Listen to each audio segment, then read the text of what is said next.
I'm gonna need you to like this video to offset the avalanche of dislikes that's about to befall me. But we're getting ahead of ourselves here. New content finally! Yay! Of course it has to drop while I'm in Italy, breaking my ass, twisting my ankle and very nearly ripping my arm off, all while attempting to snowboard. But yeah, I'm late to the party, and what a party! Citrine is what we here in the business like to call a little, extra balanced.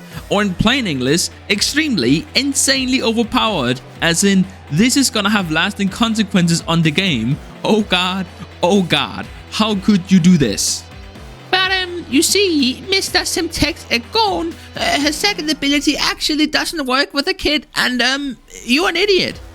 Two of whatever you've been smoking, because it sounds awesome.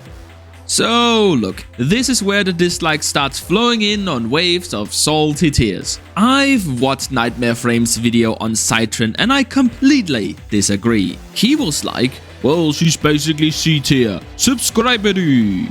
And normally we are usually on the same wavelength, but I have to protest this madness. But I'll save it for the end of the video as the last chapter in the timeline. Okay, let's actually talk about Citrine and why I think she's literally redefining the health meta in a very major way. Her passive is by far the weakest part of her kit, which is kind of to be expected. It is a passive after all, but with that being said, it is not exactly useless either. It's convenient. You heal yourself and your allies, that means frames and companions and not operators, for 5 health per second. This aura is increased by 0.5 every time you pick up a health orb, capping out at 25 health per second. Since we will be taking some damage while health tanking, automatically healing back some of that trickle damage is rather convenient. Citrine's first ability, Fractured Blast, is a sustain for her and her team, and visually deceptive. It almost looks like she throws out a bunch of seeking gems, but she's actually instantly drawing a box in front of her, inflicting all enemies inside, causing them to suffer a tiny bleed and drop health and energy orbs if killed while affected. This is where Equilibrium, possibly the most underrated mod in the game, and health conversion comes into play. Citrine's second ability, Preserving Shell, is the best ability in her kit. You will create an aura of damage reduction in a radius of 50 meters, and this is not affected by ability range. The amount of starting DR is depending on your ability strength, but you can still hit 90% regardless. The damage reduction decays over time, but can be refreshed by killing enemies, and assists will reward half of that. But what is an assist? Well, that includes dealing damage to enemies or inflicting status effects on them. However, granting increased damage to your allies doesn't work. Now, I've always said that you need 90% damage reduction to health tank efficiently. That is why I think Yareli is trash. But think about what that means. Like, seriously, think about it for a moment. We have a frame here who consistently supply her team with 90% damage reduction. Doesn't that mean that any Warframe could health tank with Citrine on their team? It absolutely does, and in turn that means that glass cannons like Varuna or Garuda, which deals insane amount of deeps, can now focus on doing so while Citrine keeps them alive, while they help her keep her Preserving Shell up by doing what they do best, which is kill. You see, I thought that each player had their own shell which had to be upkept, but no. Citrine is simply sharing hers, and any assist will help her do so, which brings us to Citrine's third ability, Prismatic Gem. Looks pretty bad. But then I looked at it again and I thought, wow, it's really bad. But then I tried it in game and the devil is in the detail. With 4 Tenno in a map, that is 4 beams, the gem will focus down any enemy your team is fighting instantly, providing 5 status effects. Yes, I said 5, because we will be using Archon continuity.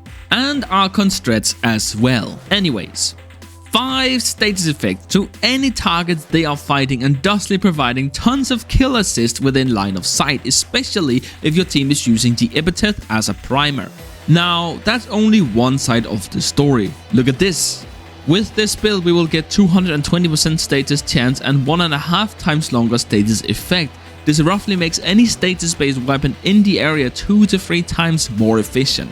Now her 4th ability, Crystallize, does not do what it says on the tin. When cast, the ability scans all enemies within a semicircle with the radius of the ability range and checks to see if the player camera has line of sight with the enemies, after which the crystals will happily seek out enemies through walls. These enemies will then be stunned and have crystal growths appear on them. Shooting these crystals grant 300% total critical chance, and this means that regardless of the critical chance on the weapon, you will do red crits. So weapons with low critical chance and high critical multi will do very well with this ability. Still, this probably is the ability you'd subsume over if at all, but for once I haven't actually replaced anything for the main build, which is meant to be used with your team.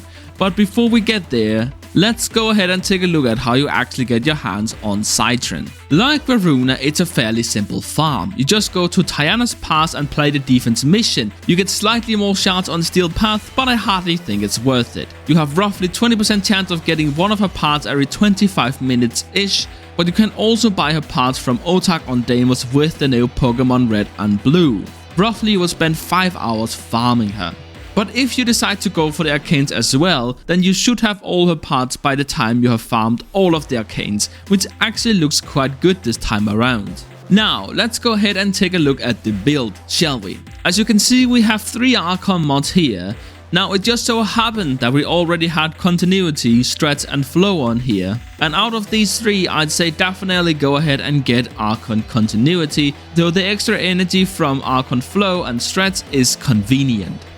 Our only defensive mods will be Adaption, obviously, and Health Conversion, which will consistently provide 900 to 1350 armor, which is quite a lot. As you can also see, I have Umbra Intensify on here, and when I get my hands on a second Umbra former, then I will slot Umbra Vitality on here instead of Ogre Reach, which is mainly a filler mod. And I've already talked about why Equilibrium is here. But since we are running Equilibrium, we don't need Arcane Energize, and so we will run a fan favorite instead, Arcane Blessing and Mold Augmented. Prime Sure-Footed in the Excellence slot. If you don't have it, you can use Handsprings instead, and Brief Respite in the Aura slot to preserve the stacks of our health conversion for longer. For our Archon Shards, I'm going with Ability Strength, but most importantly I have cast speed on here, nearly double the cast speed because oh boy is it needed. Just a quick aside, I think the default look on Citrine is one of the worst we've ever seen. I mean, what is that? It took me quite a while to find something I could live with. Citrine has 3 different playstyles. When going alone, you should probably subsume and snare on the build, but I have to be real here. Her solo capabilities are not impressive, but then again, she is a support. Alternatively, she can be played as the solo tank/bruiser on a team where you want to be out there taking the heat and spamming your 1st and 4th ability. This is when you're playing with frames like Mesa, Garuda and Banshee and so on. These frames bring the heat but cannot take a punch. If you make space for them by stunning the enemies and providing much needed survivability, they will be able to focus on dealing damage. On the other hand, when you're playing with Gara or Baruch or other bruisers who already have a lot of survivability, they become nearly unkillable in your presence, so you should focus on keeping yourself alive. With Baruch in particular, you want to stay near him for those shared daggers. But your last responsibility should be to deal damage, but that's not to say that you should never do it. Again, Citrine in of herself doesn't offer much, but that's because her entire kit, from her damage reduction to her health and energy orb to automatic primers, stuns and guaranteed red crits, her value is multiplied with every teammate. I think she's casually broken, and I'd much rather see her than a Wisp. She enables a bunch of frames in a very major way, and she has a very active and engaging playstyle. I know that I'm probably stretching it here, but I actually think that she is S tier, if only barely. Okay, let's record. Let's just do it. So, for those of you who skipped ahead for the beef, for that sweet tea, there is none. Just some things I need to get off my chest. So this man here, Knightmare Frame, he just casually subsumed over 90% damage reduction. Look, it's true that shield gating will always be the meta, the most effective strategy available unless DE decides to fundamentally change something. taking no damage is always going to be better than taking more than 0 damage, obviously.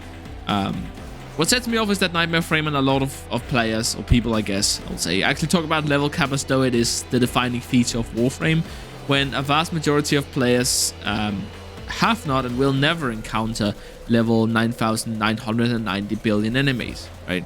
The thing about tailgating, in my opinion, obviously, is that it is incredibly unfun, spamming one ability every 1.3 seconds for several hours without making a single mistake. No thanks. And ultimately, it alongside the power creep of weapons has created an atmosphere where the defining feature of a Warframe is its animation speed. The difference between 0.3 second animations and 0.5 second animations are huge, because even though it's 0.2 seconds, that's still 15% of your grace period of each shield gate. I think it's super lame to judge Warframes based on their performance in level cap, which, let's be real, is a pretty arbitrary environment anyways, instead of talking about them in the environment which most players will be using them. Let's talk about the potential of frames, that has any, instead of just a bad at level cap, trash frame, be forgotten, and back to crouching in the corner, I guess. Also, I want to say that I have nothing against Knightmare Frame at all, actually. But it is annoying when people absorb his opinion without thinking about what it is that he's saying and then attacking other content creators. I'm actually so tired of watching his videos and then having to consider if having my own opinion is worth the backlash of disagreeing with the gospel or not. Anyways, so that's that. But also, unfortunately, and so there is one more video that I've already written and recorded some audio for, so I guess I'll finish that one a bit sloppily maybe, but at least get it out. But the thing is, as the chapter suggests, I am actually taking a break from YouTube. And it's not that I don't want to make YouTube videos. If I could make a living from doing it, I would want nothing more than to just make these videos. But to put it bluntly, I have just way too many things that I need to divide my time between right now. I don't have time for YouTube, simply put. And it comes down to stuff like driver license and all of these like mundane stuff. Everything just sort of piled on at the same time, which is very unfortunate. The good news is that once all this stuff has been resolved, that should kind of be it, right? Then I should kind of have my life in order, and once I go back to just only having to work, let's say about little less than 40 hours a week, I'll have plenty of time for YouTube. But right now, my obligations are stacked almost up to somewhere between 65 and 70 hours a week. So it's just almost impossible to find any time for YouTube at all. So far, I've been pouring all of my free time into it, and I've barely been able to produce one video a week, and I have actually been neglecting some of my responsibilities in order to do so. So, as it stands, I'm taking a break, and how long is this break going to be? I don't know, actually. You'd hope that in a week from now, or 2 weeks from now, the main issue would have resolved itself, and it wouldn't be a big deal anymore. But, worst case scenario, this could be an 8-month break, and there's actually a very real chance that that's going to happen. So again, I'm not quitting YouTube or anything. The plan is set, and I am gonna come back. But in practice, there is a very real chance. There is a very real chance that I'm gonna miss Duviri. And that sucks, but unfortunately, that's just the way that things have to be.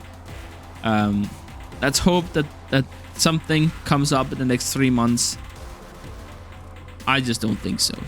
But anyways, thank you guys so much for being here anyways. I look forward to seeing you on the other side of all of this crazy nonsense. Yeah, I'll see you in the next video, whenever that is going to be.